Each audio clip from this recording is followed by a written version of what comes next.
Good evening, ladies and gentlemen. I'm checking up on the Atheist Paladin's channel, and he finally released his video on rape in the Bible. First point. This is dealing with Deuteronomy in the 22nd chapter, verse 22 and 23 and 24.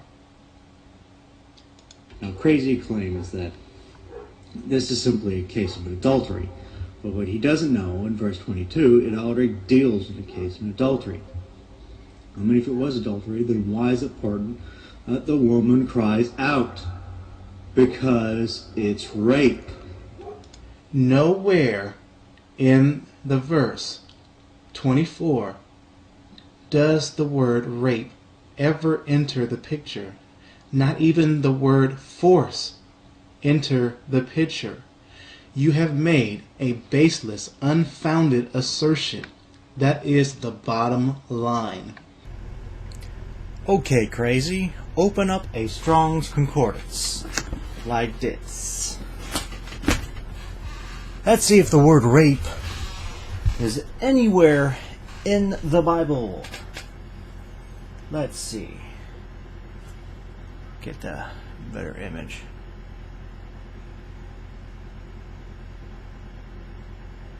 Not in there. I'm pointing to the space where the word rape should be, alphabetically. It's not there.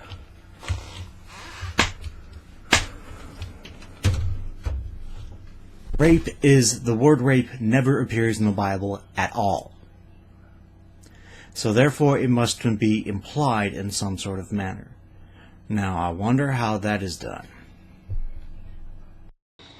Now, as for you saying verse 22 already deals with adultery, no. Verse 22 deals with a woman that is married to a husband and that is not a virgin. What the Bible is doing is giving broad detail, as verse 23 is talking about a woman that is a virgin betrothed unto a husband, which means engaged but not married yet, and is still a virgin. The Bible saying because she cried not has nothing to do with rape.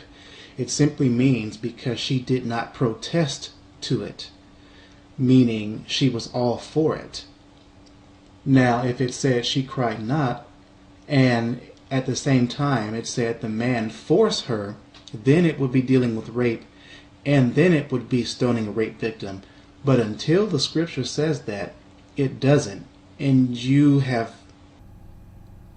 Just because the woman does not scream does not mean that she gave consent. I know that's a double negative, but regardless, consent doesn't have to be taken away by screaming, okay?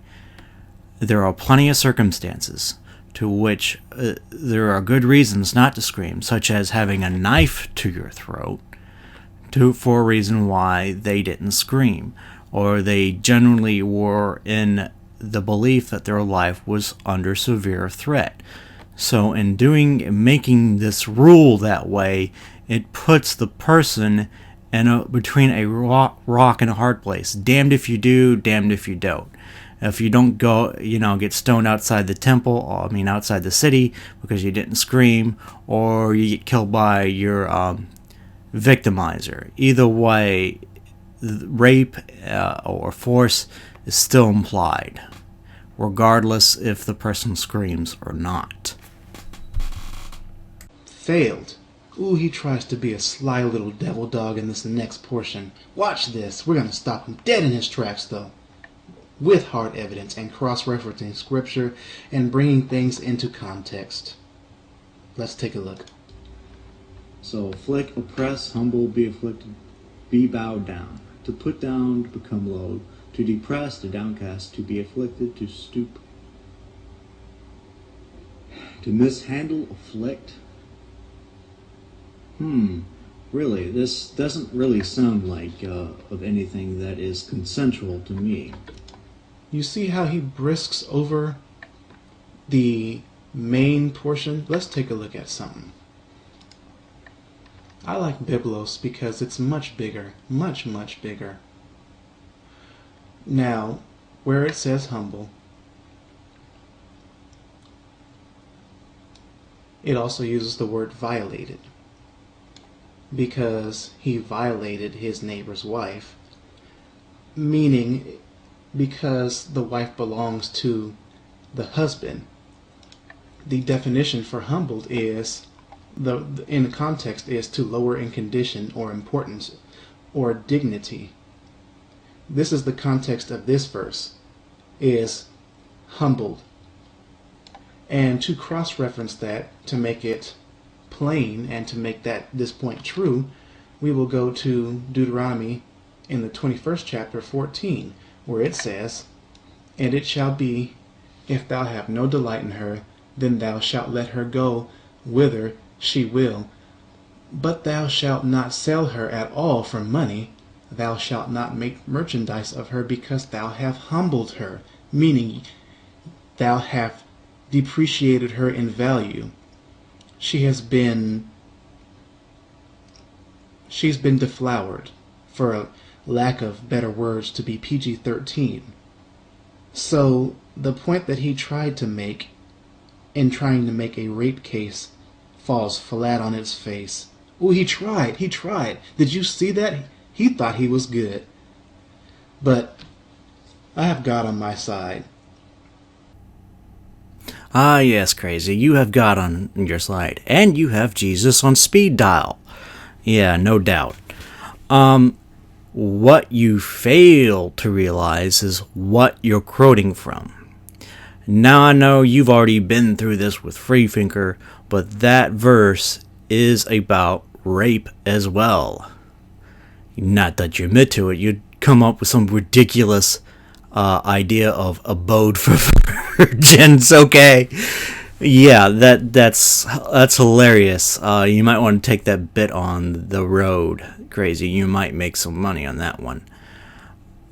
So you take a verse from which the context was that this woman just had all her family slaughtered by the conquering Israelites, and it's so far a man fancied her, and a man can get rid of her if he also so desired later on, and is the case what you're quoting from, and somehow this demonstrates the word humiliated or violated is somehow consensual. Even let's just assume that it is, it still proves my point that how women were treated as property back then. So even if you're right, you're still proving one of my other points right, Krazie. So you can't even win for losing. Or as actually you are winning for losing, because you are losing big time now. The next one is a very, very bad example, just like all the rest of them, of unfounded, baseless assertions. We're going to be jumping to verse 25 now. Let's hear what he has to say. It's talking about the city, now it's talking about in the field. His assertion is that because you were in the city, that's why the whole "she cried not" thing came into play, but now we're in the field. Maybe it's giving, I don't know, concepts maybe of what to do if you find yourself in this situation, and what to do if you find yourself in another situation. Well, if that's the case, I guess that would mean it's rape, because there's force, which means the others is about force as well. No, no, no, and no. The only one that says force is verse 25. We already debunked you on verse 24, so we're going to stick to 25. It is the only one that says force and lie with her, and it is the only one that says the damsel is not to be stoned because she did nothing wrong. You can't say one is dealing with force and therefore the other one is dealing with force too. Transferring force into another verse where force is not is unacceptable. Okay, so I don't have the time to talk about this particular part at length, so just see me in part 2.